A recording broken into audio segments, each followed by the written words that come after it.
So to start, I just want to do a land acknowledgement because we are on Treaty 6 territory. So in the spirit of truth and reconciliation, I'd like to take a moment to acknowledge that this webinar, while virtual, I myself am joining you in Edmonton from Treaty 6 territory. This place is a traditional homeland for First Nations and Métis people. And today, some of you, myself, colleagues, and clients are part of this treaty land where we work, learn, and thrive together. A little bit about me, the presenter. Some of you know me, some of you know me well, some of you don't know me at all. I am the president of Roadmap Agency. I'm a professional speaker, entrepreneur, author, father of three. I'm passionate about technology and enabling entrepreneurs for sustainable, scalable growth. I have been in sales and marketing my entire career, and for the last 10, I've really focused on customer experience, sales enablement, and marketing combining, which leads to CRM, naturally leads to CRM platforms and enablements.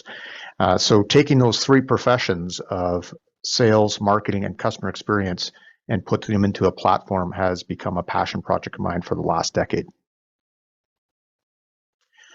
What we're going to cover today. So what is a CRM? The promise, or I would say the lure of a CRM. We'll get into some concepts around CRMs and talk about how you create value with your platform. A bunch of you on this do have a platform already. Some interesting use cases of how these platforms are used, missteps, how to avoid them, and then get into the discussion of the fact that this is a mountain with no top and it takes a continuous improvement. And I will be doing a bit of a demo with live outputs from our CRM, so you can see how the promise of a CRM comes to pass. So what is a CRM? Well, a CRM stands for Customer Relationship Management, and by traditional definition, CRM software systems, they help organizations to track client and lead communications as well as nurture client communications. Now that's the definition. The history of CRMs is that they have been standalone platforms and or software systems, and really the purpose behind them was almost abrasive, where it was to create reports, to monitor sales activities with the desire to have a predictable pipeline and forecast for the sales team to work.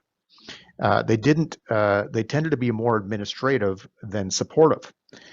What's happened is as technology has evolved and these platforms have moved from being on a system or on a server and into the cloud, they have become a platform that connects with everything that you do. And what you see with that is that you get all aspects of your lead management coming into one platform, and you get a single source of truth. So I'm going to talk a little bit about what the modern CRM looks like.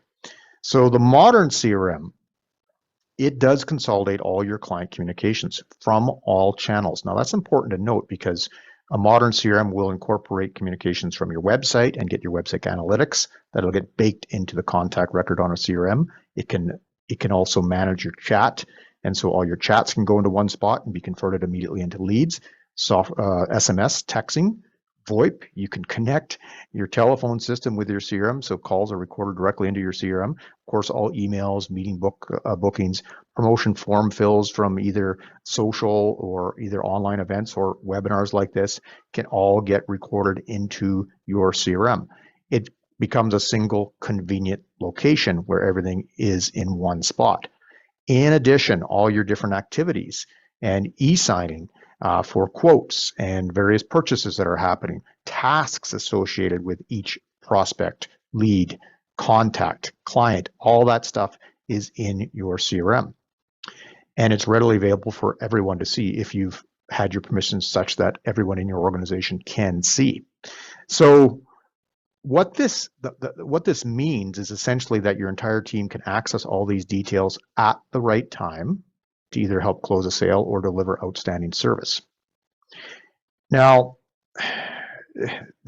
further to that, a modern CRM, as it's become more of a platform, it can manage your processes and create automation and save time and continue to have connectivity and connection with your customers or your audience base.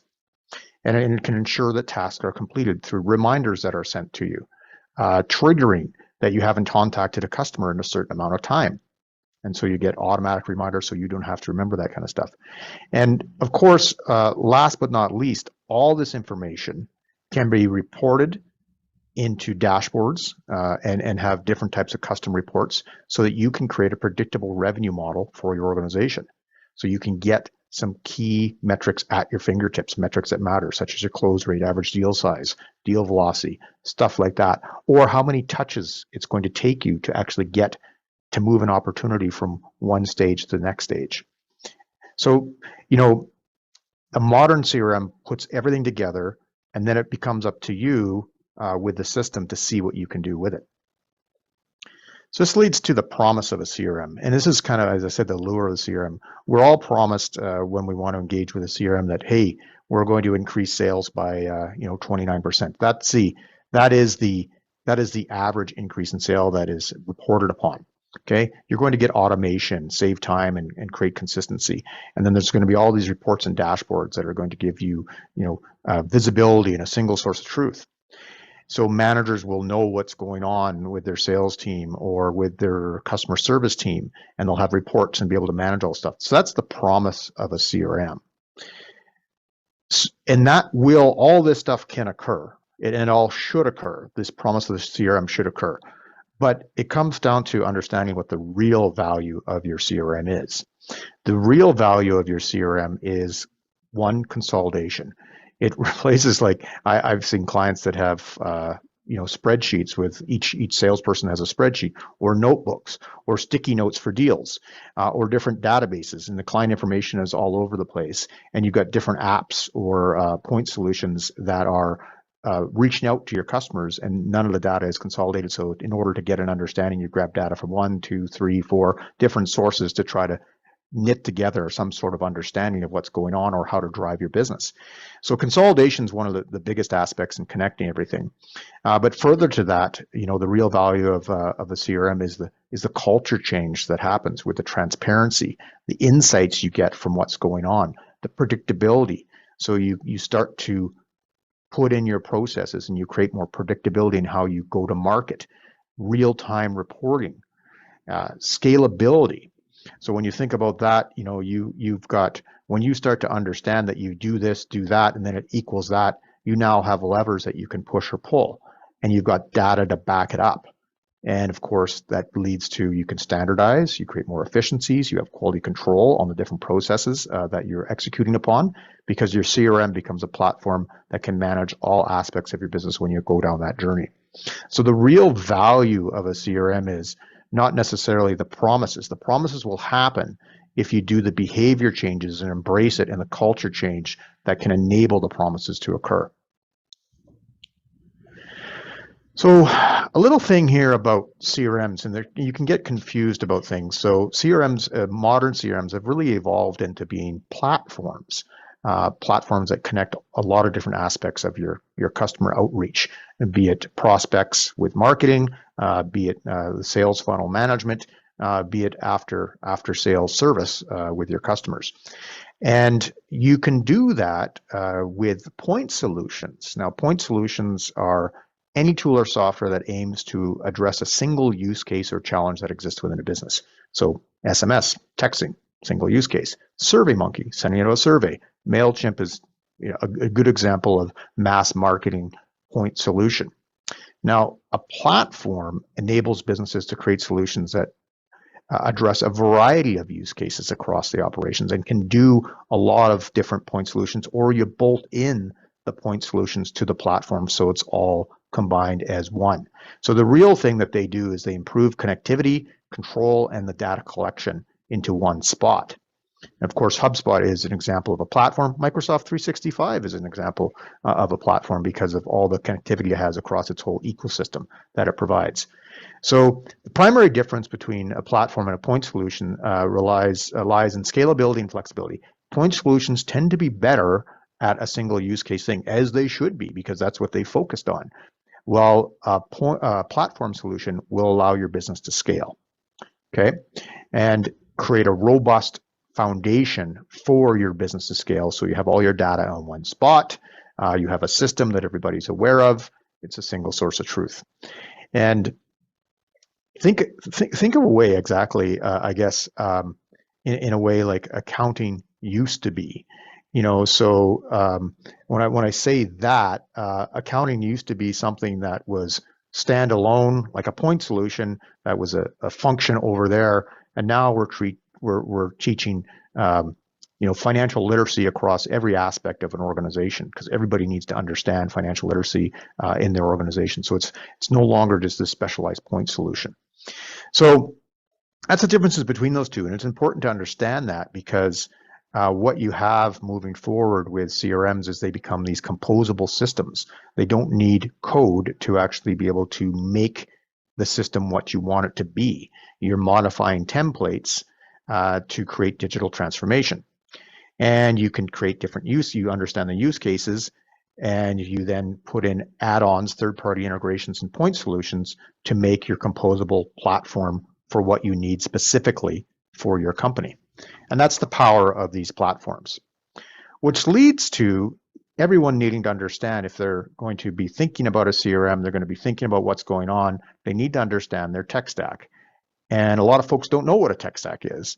So a technology stack is the collection of tools, platforms, apps, and pieces of software that a company uses to basically communicate, build its products, carry out business operations. So for instance, your email client, your Outlook or Gmail is part of your tech stack. Your website is part of your tech stack. And how those things are set up and work with all your systems is very, very important, because then you can get the data into one spot. And you want it integrated and optimized to support your business processes, to reduce friction as opposed to increase friction. We want it to make it easy, to make it seamless. So this is an example of a modern tech stack in a real simple visual. At the top, you have a website. You've got your marketing, workflow automation, your CRM in the middle, service management, your financial in the bottom, and then your various point solutions can be bolted onto the side, as well as like reporting and data analytics on the side. So Google Analytics would be an example of a data warehouse that gets integrated into your tech stack. And you really need to understand what all these different things are that are running your organization or your business, so that you can have that single source of truth. You can get the data you need very quickly to make timely decisions and to really help drive your organization and have that transparency. And that is a challenge that a lot of organizations are going through, because they don't know their tech stack. So that leads to, if you've got a CRM in place, or you're thinking about putting a CRM in place, or you've got some sort of tech stack in place, well, how do you create value with your platform? How do you make this work? Well, one of the things is that you need to go back to school, and you need to map out all the processes that you have. Yeah, you need to get all your business processes aligned, in like your entire customer journey, your buyer's journey, your customer's journey, implementation or onboarding of a customer. All different aspects need to be mapped out so you have clarity on that. Okay, know your processes, know your customer journeys. Second, you need to know all these various different independent tools and how they integrate with your platform. So what are your point solutions that you're using? What are some of the apps, your website, all the different things? You have to have them all mapped out so you can see how your customers and your teams are using your various solutions to integrate with your customers. Okay, so you got to have that figured out. Lastly, and of course not least, you have to have the goals, your business goals that you're trying to reach, and so that your system can provide metrics that matter to report on the goal progress. So if your goal is to increase sales by 20%, you need to be able to put that into your quota for sales quota to drive that, and understand what you need to go back from that to make that happen, the metrics that matter. So you take all these inputs and you align them into your platform, and then you measure the metrics that matter to drive it towards the business goals. So ultimately, this should be a strategic decision that is aligned with your short-term business goals and your long-term vision of where you want to take your organization. Know your processes, know all the tools that you're using so you can do an audit, and maybe you can throw some stuff out because you don't need them. And then get into understanding your business goals so you can get the metrics that matter to line everything up.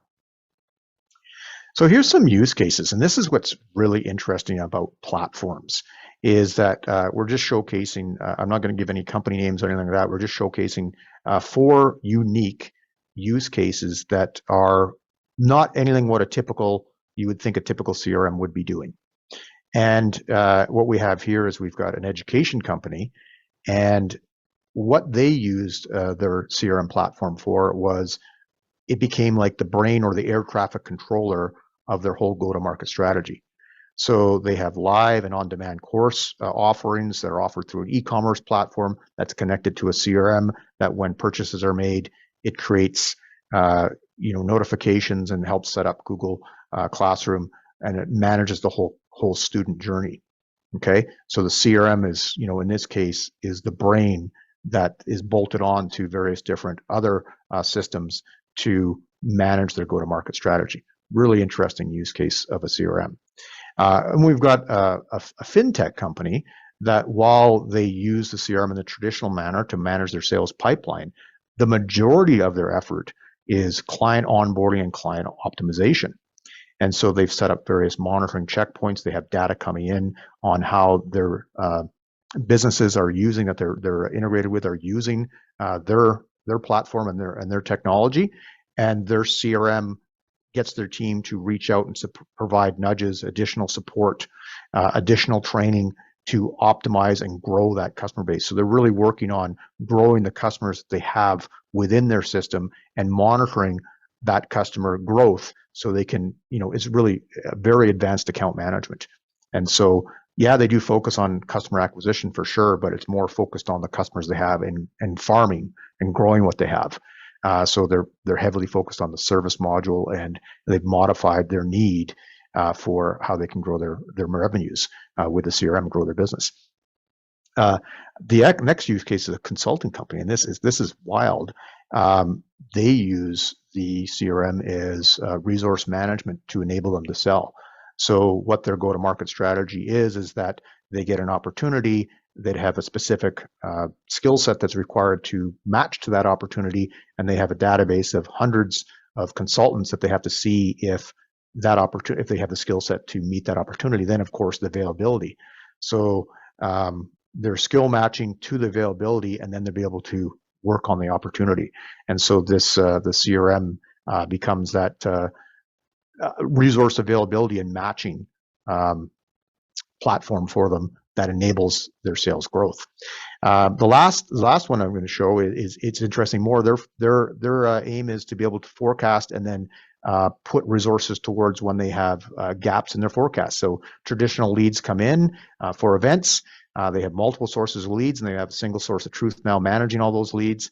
They have a sales force that they have traditional pipelines and funnels for, but they want a predictable forecast for the future revenues with these events to be able to understand staffing capacity needs, and then say, hey, we don't have any events in this month. We need to target that to fill that funnel up. So let's put our muscle, let's put our sales, our marketing towards that and address that gap. So all these are different use cases that is being applied with a CRM, which is really interesting in of itself, because all businesses are unique. They all have unique go-to-market strategies, and they all have unique processes. And so when you have a composable system, you can manage those unique requirements to get the results that you're trying to get, obviously lined up to your business goals. So what are the common missteps that happen when you're looking at a CRM? Well, people engage with a CRM without having a coherent CRM strategy. And what I mean by that, they didn't set goals in place as to what they're trying to achieve. They didn't have a point of contact that's going to be driving the CRM strategy, or an internal champion. They didn't have a strategy of how they're going to train and onboard their team, right? And onto that though, it really comes down to they didn't understand their tech stack. They didn't map out their processes, or see that they needed to modify your processes once they actually started to map them out and put them into a CRM. It's not lined up to goals. So that's when it's not lined up to business strategy. That's a big misstep, and you're going to see a less than optimal outcome. The other thing is people get enthralled, and I know myself, I've been a victim of this. You get enthralled on the idea of the technology and what the technology can do, rather than supporting the people that are using the technology. So the thing that I've seen is, I'm not platform agnostic. I used to be, but I'm not platform agnostic now. But I've used many different platforms, from project management, ERPs, CRMs, the list goes on. And what I have found is that in general, the platform doesn't fail, people fail. And you need to support your people in order to make the platform successful. All the technology tools, bells and whistles in the world won't make a difference if you're not supporting the people and give them the tools and remove friction and hear them to help them use the system to get those results that we're talking about. So, and then the other thing is that a system gets set up and people, it just doesn't get used. And that's, and the reasons for that typically is that leadership just really isn't committed to it or driving it and making it an initiative. So it's like they want the results, but they're not willing to put in the work. You started with really poor quality data. You had garbage in and you're getting garbage out, and people they just don't trust what's happening in the CRM. So, it's just like, what's the point of using it? It's not providing any value. And then, there's lack of alignment with the existing IT architecture. So, you can't, it's hard to line up, like getting your emails and your calendars to sync and video teleconferencing, stuff like that. If you don't have that lined up, you'll get less than optimal results. So these are common missteps that happen. And if you're looking at putting in a CRM, you want to make sure that you're aware of them. And so that, how would you avoid this? How would you avoid these issues? Well, you have to really make this like all hands on deck, make this a company-wide initiative, include the various teams, involve them in the design of it, and understand, again, this is not a technology project. It's a people project. It's for your teams and your customers, and it's to make everything easy. So, if you're implementing a chat function, the idea behind it is, beyond capturing leads, is to actually, obviously support your customers getting the answers that they want. Maybe you will need to put a knowledge base in so that your customers can access stuff without having to talk with people. So there's lots of things you can do, but you need to make it a company-wide initiative.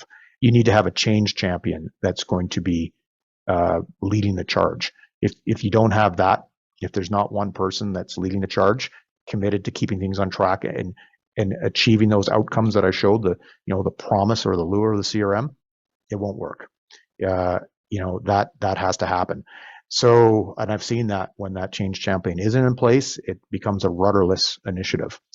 I said it before, but your processes, you have to align them to your customer journey. You have to know your customer's journey, your buyer's journey, and then make sure that that is put into your platform so that you can optimize your customer journey, and your customers will get value, which in turn means you will get value. A lot of people want everything all at once. I recommend slowing down, and with these CRMs, they often have multiple hubs like marketing, sales, service, operations. There's lots of different things that you can do with them. Don't try to boil the ocean. Get some proof of concept, get some wins, and then scale, and then keep going, right? And don't put in dirty data. You're just setting yourself up for failure if you do that. Last, mountain with no top. These initiatives, they never end, and you have to be prepared for that. This is part of your culture now. It's continuous improvement. It's a baseline from which you can grow, and there's always room for improvement. Our organization, we practice what we preach. We have a CRM, and what I like to do is I show real data from our CRM, which I will do very shortly here. We work on it all the time. It's what drives our organization. It's how we understand how we're doing. And, we're believers in it. We have to constantly work on it. We're constantly tweaking. That's how it works. That's the way it goes. So what I'm going to do now is I'm going to show you some outputs, the promise of a CRM. There's not time to do a full demo of the how, showing pipelines, contact lists, stuff like that. I'll just show you the promise of a CRM, so you can see the types of information that can be achieved with successful CRM implementations. So I'm just going to change screens here real quick and pop open some reports. So what you're seeing right now is a business dashboard, in which everyone in my organization has access to, and they can see what's going on. At a glance, we know that we've hit our new sales quota for the quarter. Our quota was $316,000 and $302, very, very precise. And that's because it's based off of our average transaction size and how many deals we need, and we have data that drives that. And we're right now at 324,000 in new business, and it's projected to be 371,000 by the end of the month. We've got just basic stuff here about contacts going on, deals versus goals, various different activities, all the different stuff that we can scroll through and get a really good idea of what's going on. If you're running a sales team, you're going to want your sales team to have a dashboard that they start with. They start their day to understand where they're going on. Now this fella, myself, he's got his quota that he was supposed to do for the quarter. He's exceeded that, doing $181,000 in new business, projected to do 270. And so it's right there, and you can see upcoming meetings. I've got activity feed line, tasks that I have to do. You can see here the dates, the due dates all assigned to me, and different stuff giving me information about what's going on in my world. So I open this up and I know what I need to do. Further to that, you want to be looking at different types of dashboards, and you can have service dashboards, customers net promoter score dashboards, all that kind of stuff. This is a marketing dashboard that shows what's going on with our demand generation activity. It's all here visual, so we see what's going on. We see the leads that we've received in the quarter. We see the leads for the month, what's been going on. We try to get our goal is 20 qualified leads per quarter, so we're at that quota. And all this stuff is put into place so we can understand where our business is going. Now, beyond dashboards, beyond this kind of top level stuff to give you a quick understanding of where things are going, and this is all based off activities that occur within a CRM, you start to get analytics. So just go into sales analytics, you can see there's 3 things you need to have a predictable sales funnel. You need to know your close rate, 64%. You need to know how long it takes you to close, 23.5 days it takes us to close. And we need to know your average transaction size, which is $8,700.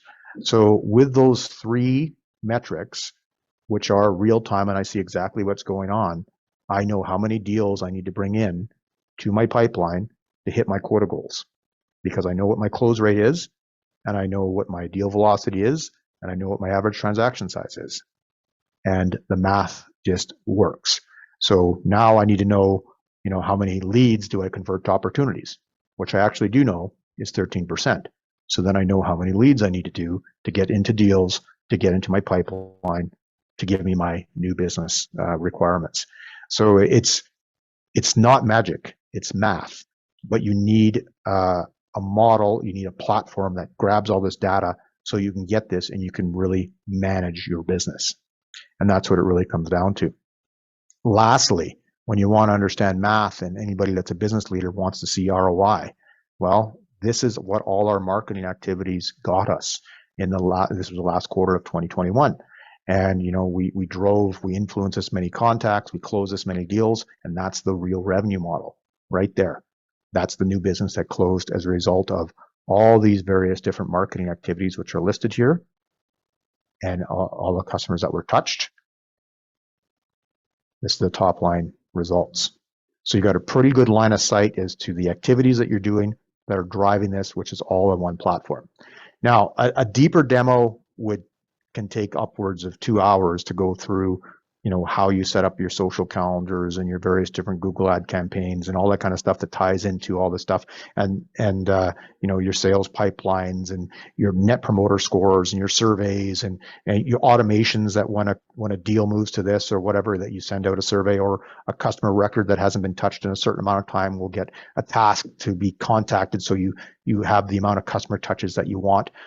There's a lot of complexity that comes through to that, but that's also understanding the processes in your go-to-market strategy and your customer experience strategy that you want.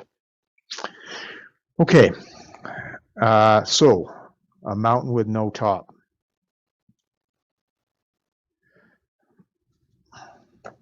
That was a quick demo Now, what I will do is I'll turn this now to open if anybody has any questions at that point in time. That's the formal presentation. A little bit of roadmap. We are a marketing agency and consultancy that helps small to medium enterprises grow or scale and meet their needs. And we really hang our hat on these capabilities. We do strategy, research, brand, marketing plans, inbound digital marketing services, content creation and execution, website design, customer experience, technology, and platform implementation, like a HubSpot CRM or a Shopify e-commerce, and then consulting and education, like this webinar right now, and that completes our circle of services that we do. But we like to start with strategy and create plans so that we can drive towards the business results and utilize our various different capabilities that make sense. So that's all I have. If there's any questions, I'll see if there's anybody who wants to pop anything into the chat, and I'll just see what we have and I'll try to address it.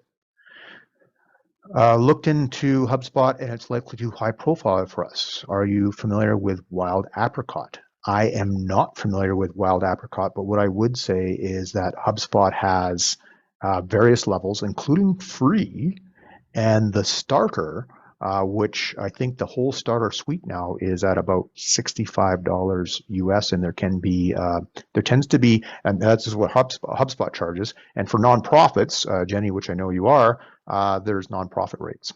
So it might be worth comparing the two. And the nice thing about HubSpot is it is scalable. Okay, but I could look into Wild Apricot, and we could connect afterwards, because I like to look at different platforms and give you the pluses and minuses of it. Any thoughts on best practices to keep data clean, data audits? Yes. So there are, you can run workflows that will identify, say, duplicate contacts, because with a lot of CRMs, what will happen is that when you input an email for one person, they have a slightly different email. It could be the same person, the same company. Now you got two contact records and it's ugly. So one of the easiest things to do is to create a workflow in your system that shows you all these duplicate contacts so you can merge them and clean them up. And you even set it up to automatically merge because you set a master. So that's one thing. The other thing is, again, to set up notifications for when certain things haven't been touched, so the data is getting old. You can also run reports on when you have lack of data, so that you can see where you're missing data to enable to put that in so that you can get better reporting. So for instance, if you wanted to see all your customers that are in a certain province, you can look at your contact records, run a report, and see who's missing said information, and then of course populate, and now you've got a more complete data set. Carrie, hopefully that answers your question. That's a couple of quick tactics that we do from time to time. Anyone else have any questions at this point in time? Wait a few seconds, see if there's more stuff in the chat.